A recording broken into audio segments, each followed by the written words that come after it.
Hi, my name is Sarah. Welcome to my YouTube channel. I'm a photographer, dog mom, Disney adult, and general lover of adventure. On the channel, we talk about all the things that I love and just live our life authentically together. So if that sounds like you, then hit that follow button, hit that like button, hit all the buttons, and let's live life together. Today we got a podcast episode for you, so let's check it out. Okay, let's talk about our non-negotiables. You were asking me about that the other day. Oh, yeah. Non-negotiables at Disney. What's your non-negotiable? What's your I'm asking you. Oh, my non-negotiable at Disney is staying on Disney property. Okay, that's a good one. That is also one of mine. It's like, you don't get the full Disney experience. When was the last time you stayed off Disney property, though? Oh, probably 15 years ago when... So the reference is not great. Wait a minute. The Trigger is eating something. Trigger! It's a ball. Okay. What do you mean? What's that not a good... Like... Well, I'm saying that, like, you haven't stayed off property, so, like, it's not... Oh, you mean recently? Yeah. Yeah, because I won't go if I can't stay on property. It's not gonna happen. It's not a non-biased opinion, and it's fine. Here's the thing. It's not Dollywood or Six Flags where you would just go and hang out for the day, is my point. And people who try to treat it that way, they're not going to have a good Disney experience. They're going to be the people going, it's too expensive. Or it's not worth it. You have to, it's not just another theme park. No, it's an experience. I don't think Universal and Disney are really direct competitors.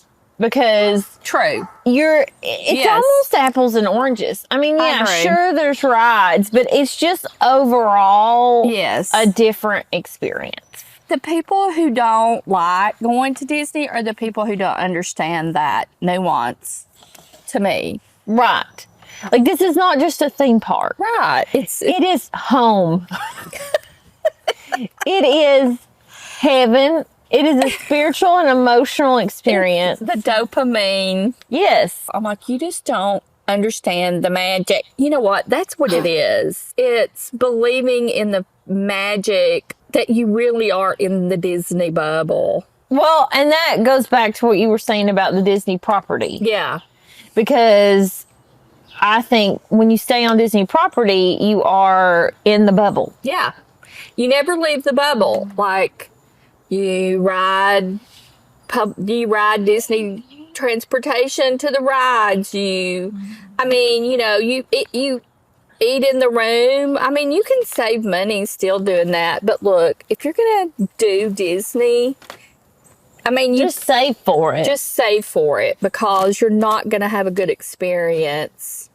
You might as well just take the money you have and have a vacation at the beach, because going to Disney is about believing in the magic. I mean, I don't know how else you would put it, but that's what it's about. So, staying on Disney property.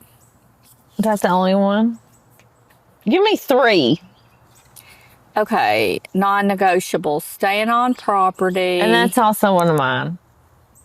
Right. If somebody asks me, do you want to go to Disney? And they're like, but we're staying at a, Airbnb. I would be like, no. No. Unless it was a really cool Airbnb. And then I would be like, okay, I'll do it for the experience so I can have an objective opinion about whether or not staying on or off property. But I've stayed off property more recently than you have, and I did not enjoy it at all. I don't remember you staying off property. Well, I stayed for 2 nights with Dad when he was down there. Oh, that's right. I forgot about that. And then y'all drove to the park. Mm-hmm. But Dad has a handicap sticker. So that's not even a huge, because we literally drove up to the front. The handicap sticker, like, you get right at the there. Gate, right at the entrance. Okay, the other non-negotiable. I don't know that I have many other non-negotiables because I'm such a go with the flow type of person. Don't you think so? Yeah, I think the biggest one for me is staying on Disney property. I can't think of another non-negotiable, honestly, because I've been on an adult Disney vacation. I've been on with other kids, and I'm content to do whatever the group wants to do. What's your second non-negotiable then? Well, I will say this. I will not do dining plan again. Yeah, that was not worth it. Well, they changed it. They made it even less advantageous than it used to be. Why is that? Well, because it's more expensive.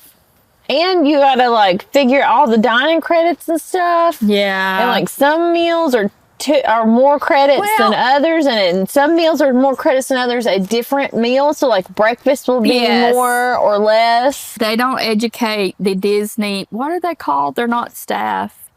What are they called? Cast members. They don't educate the cast members either. It was brand new when we went. Yeah. So they were still learning. Yeah. But see, we don't eat as much as. That's the other thing. Ozempic.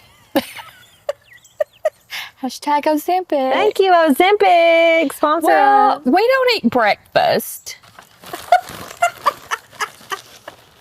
That's probably not a non-negotiable, though. I just enjoy it. What you, Gunner?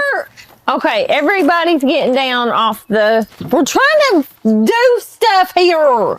But what's your second non-negotiable? I really should have thought about this. My second non-negotiable would be... Oh, I thought of another one. Rope dropping. You have to rope drop. Yes. That's not true, though. Like, if Shane and Jenny were like, oh, we don't feel like it, you would be like, that's fine.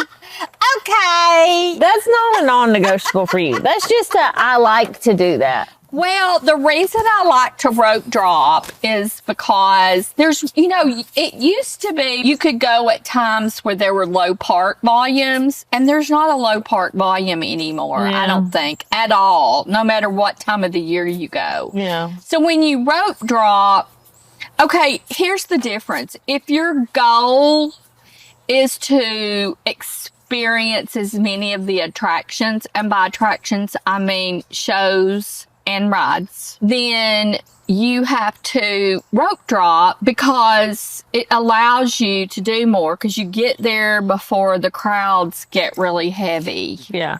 But going every year even, where you don't feel like you have to cram everything into it, allows you to do this. So if you didn't go often, it wouldn't allow you to do that. Okay. I thought of another non-negotiable. What's up? Mine is I have to have a drink at Epcot.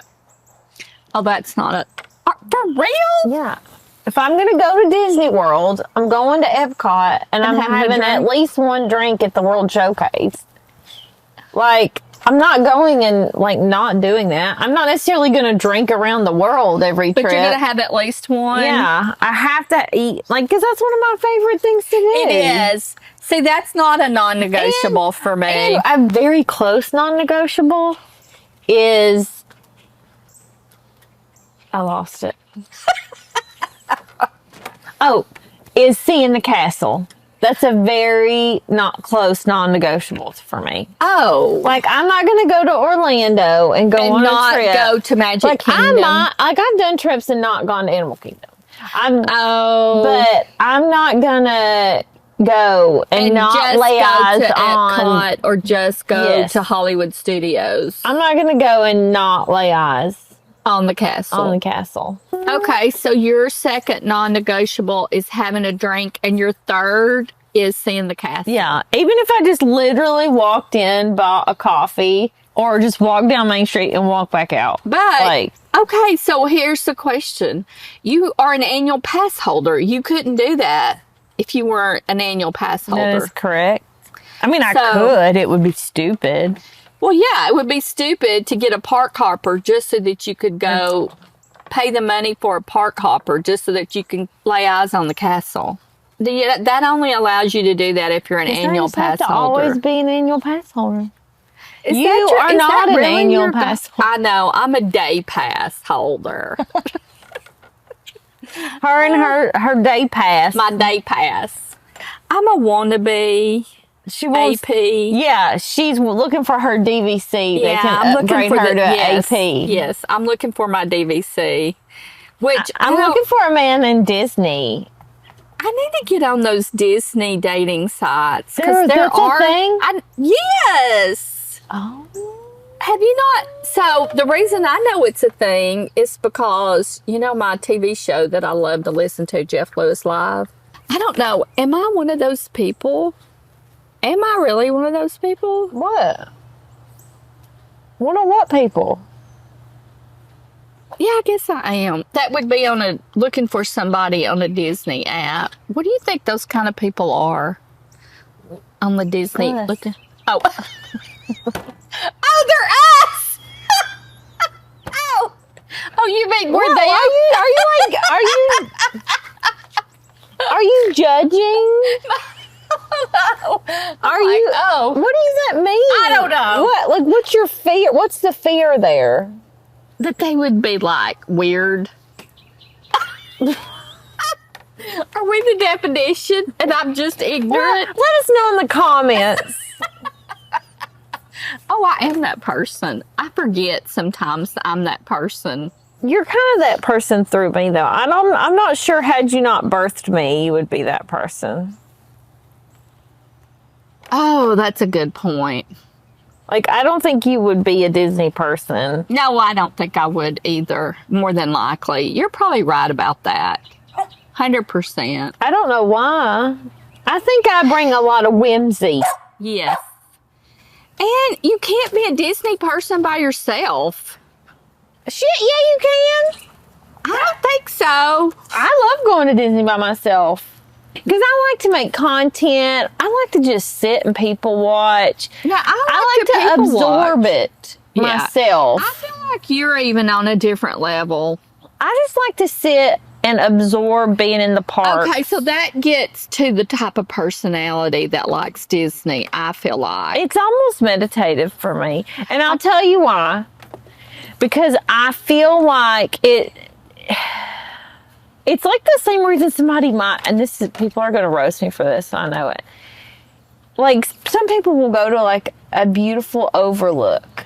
They'll climb to the top of a mountain. They'll go down a trail, you know, and they just sit and that they meditate or they take in the awe and the beauty of it. Isn't that the goal of going to a place like that? Sure, but I get the same. I've done those things. I've traveled. I've been. I have been to some of the most beautiful places in the world. Okay, I've been to New Zealand. Yeah, I've been to Europe. I've been to Canada. I've been to all these beautiful When did you go to Canada? Well, it was very briefly. Oh, okay. Yeah, I remember. I've been to. I mean, not everywhere. You know, I've not been to Banff. That's on my bucket list. But you know, I've been to Glacier National Park, Zion National, Yosemite, Yellowstone, like all these really beautiful places, you know, beautiful beaches. I've been all these beautiful places, you know, like I've done that and sat and been serene and meditated and taken in the beauty of that in nature. But I'm telling you, I get a similar kind of centered feeling in a crowd At Disney? At Disney. Maybe not necessarily in the thick of a crowd trying to get somewhere, but like I can always find a little pocket of peace somewhere in the parks. And I think it's because for me, Disney feels like embracing who I am because it is, you do get judged for it. Oh, 100%. For being a, quote, Disney adult or a Disney person. And so indulging that feels like self-care. Like almost going against the grain. Yes. Yeah, because, you know, you get judged for the money that you spend. And there's something about embracing being judged that is very satisfying. It's like, okay, like this is for me and nobody else. Nobody else gets this or likes it. And I don't care if they don't. And I don't care if they don't. I'm enjoying it. And just that thought, the thought that other people judge me for it, gives and you I still enjoy it, like, well, it helps me identify who I am, that I'm not just, I don't like something just because everybody else likes it. And like, this is Yes. Something that I enjoy, and it feels like it's just for me. Just allowing yourself to be who you are. Yeah, and so when I'm in the parks by myself, it really feels like I'm embracing that. Yeah, because I'm I see. alone. And not part of a group. Yeah. And I but I do enjoy being with other people in the parks too. And I know. I enjoy people watching with other people. You also enjoy being I don't know if you want to call it beating the system, but Yeah, I do. I like to feel like I'm winning. yeah. And like I'm smarter. Yeah. I know more than 80% of the people here. And we judge you if we see you with a paper map. Yes. We are going to judge you if we see you with a paper map. It's like, okay, it feels like, okay, I'm getting a leg up on people, and that's fun for me. And also, it's problem solving. You're constantly having to sort of troubleshoot, reframe, problem solve throughout the day. And I enjoy that. Okay, so my other non-negotiable would be going with somebody who didn't know how to beat the system. I don't want to be that person, but I need to be with somebody who understands how to get the most out of the experience. Yeah. So that I don't have to think about it, because I wouldn't have the same experience if I went by myself. No, because when I left you alone with Kara, thinking that you could get her to Toy Story I know Land. she was mad at me, but she was nice about it. The longest way around possible. I was convinced I knew the best way, Sarah. I wanted, I don't know. I thought I was going the right direction. How many effed times up. have you been here? I know. And you did it with confidence, and you were confidently I did wrong. do it with confidence. That's the funny part. And I kind of feel like she knew we were doing wrong, but she was being nice. I think at one point she did go, I was like, no. I know what I'm doing. Don't question me. I guess that's my second non-negotiable.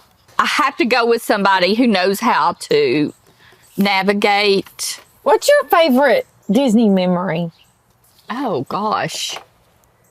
I don't know. I don't know either. I would have to think about it. really sit and think about that, because that would require a lot of thought process. And maybe another second cup of coffee, or even an adult beverage. Yeah, the next time we film needs to be later in the day. With an adult beverage. Yeah, because honestly, that would probably be more entertaining. It would. This was not a great idea, doing it first thing in the morning. Well, it was yours. Well, it's just because I knew it was going to be hot. I don't know. Well, Josh and I have plans tonight, too. I'm going to send this to my editor, by the way. Hey, Nathan. You're going to have Nathan edit this? Yeah, I don't have time. Wouldn't that be miserable for him? Nathan, put something on, like, captions or something, your answer to that. We're going to need you to respond to that, Nathan, okay? Are we weird because we let our dogs lick us on the face? Let's not ask ourselves questions we don't want to know the answers to. I think most people would say yes. Oh, we need less squeaky chairs, I feel. Okay. Okay. How long? The chairs fell apart. How old is it? Year. This is a year old. And look at all the... You're better off. It's outdoor furniture. And it wasn't all that cheap. Like I was going to say, it was like $500 or $600. You need to invest. I know. Well, Josh had a heart attack. I had him go with me to Fowler Brothers. Oh, how expensive they were. And it was like $2,000. He was like, absolutely not. I know. And I'm like, well, maybe I'll go at the end of the season this year. Yeah, you need to go when they start marking stuff down. But honestly, I don't know that Fowler Brothers ever marks anything down. Fowler Brothers sponsor. Hashtag Fowler Brothers sponsor me. Hashtag sponsor me. You know, Jenna says that at work all the time now. I think that was her favorite moment. Oh, on the TikTok. Yes. Hashtag sponsor me. It's really weird. I feel like we have a level of fame within Chattanooga. What? No, we don't. I overheard somebody say recently that I did not know this person. They go, oh, that's Sarah. Are you kidding? And I've had people stop me in restaurants and be like, are you Sarah LeRae? No. I'm like, is this what it feels like to be famous? No. If you were famous, you would have more money. Oh my God. Does fame equal money? Does fame equal money? She read me. I mean, yeah, in today's culture, because like the more influence you have, you can monetize it. And as Shane says, Sarah's going to figure out how to monetize. Are you reading any books right now? Just the normal ones I read. The, what's it called? Okay, what's the genre? It's not fantasy, is it? What's it called? I have no idea what you're talking about. It's witches and elves and. I don't know if I would call that fantasy. Oh, okay. But you said you don't like fantasy novels. Well, I thought that was another word for that genre. But is it yours? Is it witches and elves set in present day? Yes. That's the difference. I don't enjoy it if it's not in a modern setting. Like if it's in medieval or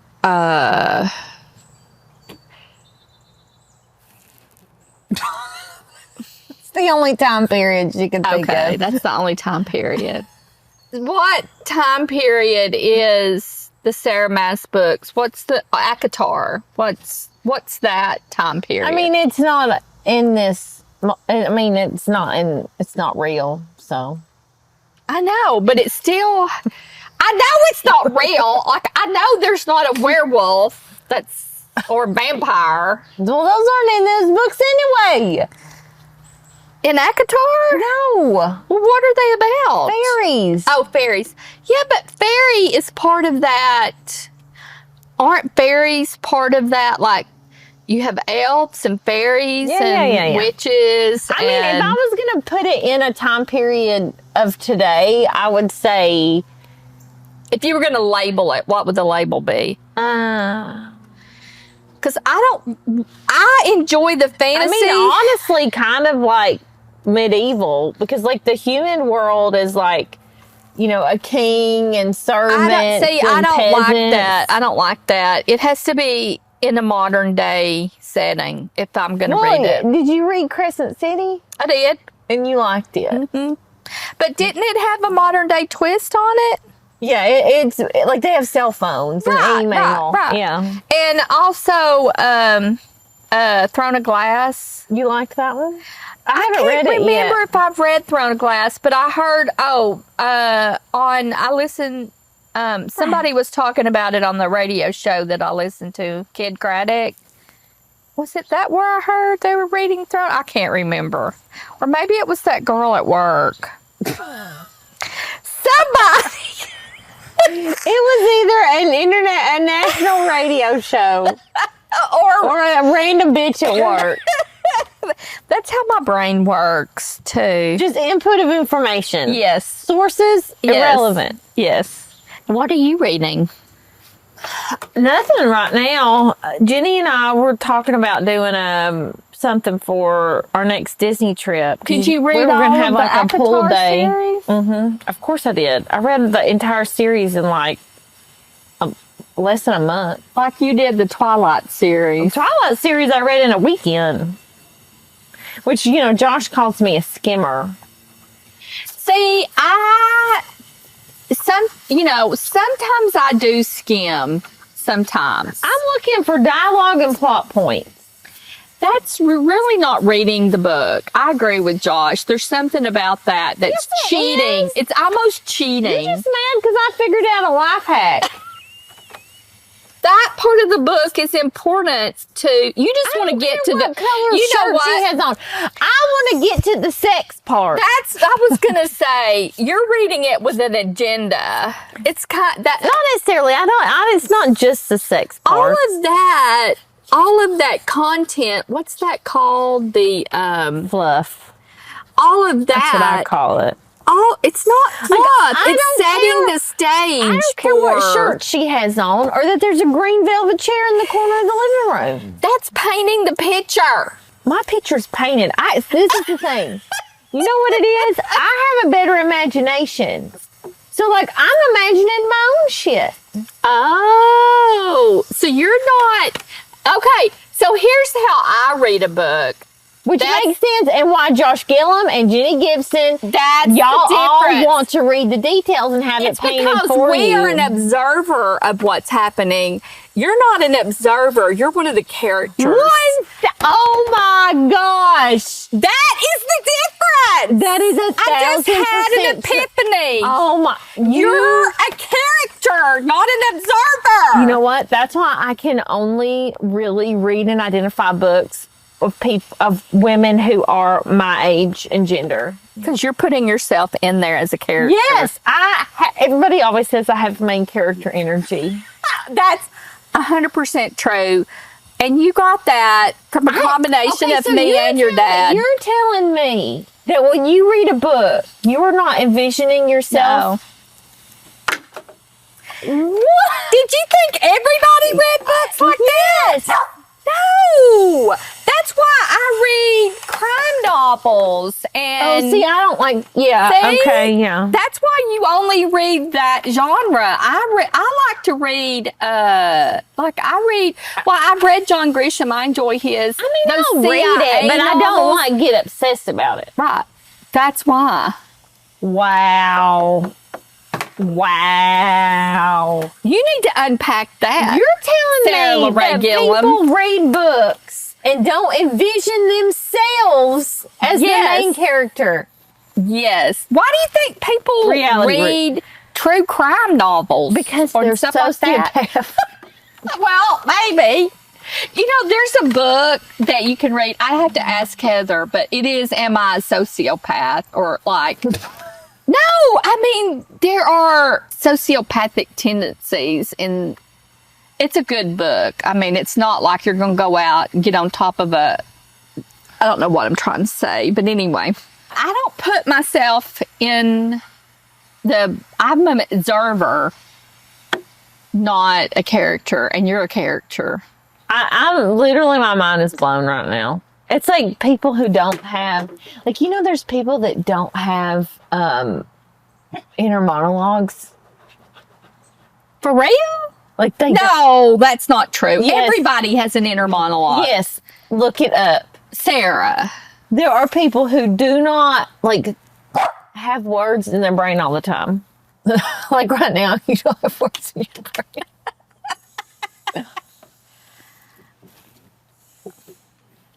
Everybody does. No, They don't? I wanted to go on the Facebook groups on Disney and roast people. Oh, okay. Here's one we can talk about. What? I mean, the first post. So these Disney World Facebook groups are entertaining. The level of stupid that some people are.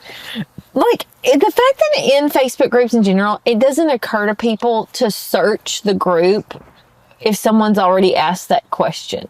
Oh, yeah. Because it's just the same questions. But that's laziness. People don't want to take the time to do that, but it's just easier to type the question, see if somebody answers. How are you not embarrassed that you don't know how to find that information? That might be me. What? Who are you talking to? That might be me. Okay, so this one says, at what age would they stop my son dressing as his favorite Disney princess? We're hoping to go next year and he'll be 12. See, now I think Why this would there be an age? I think that's a troll. I think somebody they're just is trying to start shit. Yes. I don't believe that their son wants to dress as a Disney princess. I agree. They're just trying to start something. Like, I agree with that statement. and I don't. To answer that question genuinely, there is an age that you can't. I think it is 12 For real? that you can't Dress as a character? 14. It's something. It's not necessarily a boy dressing like a princess. No. It's that you can't dress like a character. Yeah, if you're 14 and over. Well, that makes sense. Unless you're at the Halloween party. Because they have real characters in the park. Yeah, and they don't want me. Like, they've even stopped people just wearing, like, you're not even supposed to wear a costume to the Halloween party that the dress goes all the way down to your ankle, like touches the ground. Because, like, the real princess dresses touch the ground. So there needs to be a difference. They don't want you wearing something like super realistic looking. I was gonna say they don't want you looking too much like. Look, somebody said the Disney princess. That makes sense to me. Somebody asked, what is Disney bounding? Oh my God! Just Google it, dumbass. Google Disney bound. There's a website that was like, let me Google that for you, and then you could like send them the link of the let me Google that for you. I mean, I'm a boomer. I'm really not a boomer. You are technically a boomer. No, I'm not. I'm a boomer / Gen Xer. What's the cutoff for boomers? It's right around You're right. It's right close to my age. That is a boomer. It's close to my age. Like, I'm right on the cusp of Gen X. But there's some millennials. There's some millennials that have boomer attitudes. Oh, 100%. Boomer is an attitude. Oh, that is which category are you in? I'm a millennial. That is a millennial statement, though. That boomer is not an age group. It's an attitude. Well, I mean, it's evolved to that. You're right. It has evolved to that. Like, here's another one. What is the name of the really good cookie place? Crumble Cookie? At Disney. Oh, at Disney. Do you know the name of it? This is a quiz. No, I don't. Gideon's. We've actually never been. You've never been there. I didn't know there was a really good cookie place. It's always a line, and we don't do lines. Yeah, we don't do lines. I love the Dole Whip, but if the line's too long, I'm not standing in line. And that's one of the things that I think really upped the Disney experience that happened during COVID. A lot of things changed during COVID, but having the order ahead and then just pick up, that was brilliant. This group, I don't know why. It's entertaining. It flies all over me. The people are this dumb, and I shouldn't be that way. That is a really because at least they're asking questions about me. I know, but that's the only way you absorb information. I know. I should not be irritated. Not the only way. I mean, you either research it, which this is technically researching it, Sarah. I should not be irritated with people. No, you shouldn't, because they're getting on here and they're asking the questions from the experts. So just consider yourself an expert and quit judging. That's coming from a Gen Xer. Or is that a boomer? I don't know. This person says, the Lightning Pass, is it limited to a couple rides? If you had to pick, which rides would you pick them for? Oh my word. That's so dumb. That's somebody who's never been. Sarah, so again, they're just trying to ask questions from people because they don't know. So they're just looking for information. I'm like, but it's like, why don't you just Google things? Like, I know. Why are you burdening other people? So, okay. With these questions? I'll tell you why. I'll tell you why. Because they don't have anybody in their life like you. Honestly, we could have a whole discussion about that, but it's true. But you also have to have enough self-confidence within yourself or self-esteem to know that just because you don't know something doesn't make you stupid. Yes. So, believe in yourself. What is that song about flying on the wings?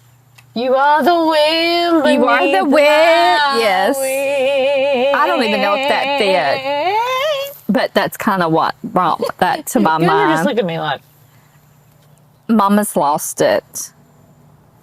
okay. Are we on the same wavelength or what? We literally said it. And looked at each other. I bet if you isolated it would, because people say we have the same voice. So I bet it would be the same exact thing. I know. Okay, thanks for joining us on the podcast. Drop us a follow or a like or a comment Bye. if you want us to keep doing this. Because if you don't, we won't. Yeah, we're not going to do it. We probably would. We just wouldn't film it.